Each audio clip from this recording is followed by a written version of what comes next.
আমরা যেদিন পুকুর থেকে মাছ মারি আর বড়, বড় মাছ মারি ওইদিনকে আমরা বেশিরভাগই দিন এইভাবে এইরকম করে রাইন্দা খাই। আর এই রান্নাটা খুবই সহজ, খাতে খুবই সুস্বাদু। গরম, গরম ভাতের হাতে খুবই ভালো লাগে। তো মাছগুলো আমি ধুইয়া পরিষ্কার করে প্রয়োজন মতো যে কটা মাছ রাখবো ওই কয়টা টুকরা নিচে নেওয়ার পর দিয়ে দিছি জিরার গুঁড়া, ধনিয়ার গুঁড়া, মরিচের গুঁড়া, নুন, তারপর অনেকগুনা কাঁচামরিচ। আর আমরা এটা খুবই ঝাল, ঝাল করে খাই। তাই জন্য ঝালের পরিমাণটা বেশি করে দিছি। তোমরা চাইলে কম করে দেওয়া পারো। তারপর দিয়ে দিলাম আমি ধইনা।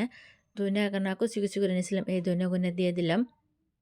এখন দিয়ে দিলাম আমি সর্ষের তেল। আর কাঁচা সর্ষের তেল যদি এরকম করে দিয়ে খাওয়া যায় আমার কাছে খুবই ভালো লাগে। আর পরিবারের সবাই পছন্দ করে। তো যাই হোক সবকিছু মসলা দেওয়া হয়ে গেছে গা, তেলও দেওয়া হয়েছে। এখন খুবই ভালো করে মাখায় নিমু। অনেকক্ষণ সময় এটাকে মাখায় নিমু যাতে নুন মসলাগুনা মাছের একদম ভিতর পর্যন্ত যাতে যায়। ওই ক্রম করে ভালো করে মাখায় নিমু। তো মাখান হয়ে গেছে গা। এখন আইলাম আমি রান্না করার জন্যে। মাটির চুলায় আর এই মাছের তরকারিটা রাইন্দা খাতে খুবই ভালো লাগে। তারপর সর্ষের তেলের মধ্যে দিয়ে দিছি জিরা ফোড়নে।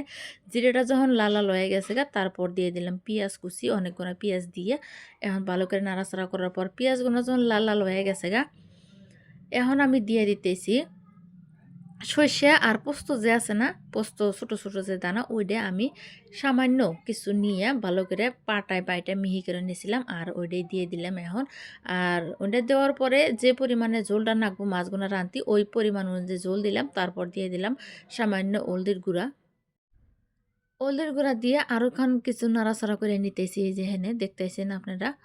তো যাই হোক, ঝোলটা যখন ফুইটা উঠছে মানে বলক উঠে গেছে গা, এখন আমি কি করবো ওই যে মাছগুনা যে মায়ে রাখছিলাম এই মাছগুনা ডাইলে দেবো। মাছগুনা কিন্তু আমি আগে কষাই নেই, কাঁচা মাছ যে আছে এই কাঁচা মাছটা ডাইলে দিলাম। তো যারা যারা এরকম করে খাও নাই বা পছন্দ করো না একদিন খাইয়ে দেখো খুবই ভালো লাগবো। তারপর এই যে মাছগুনা দিয়া কিছুক্ষণ কষায় নিতেছি মানে উল্টা পুল্টা নাড়াচাড়া করে নিতেছি।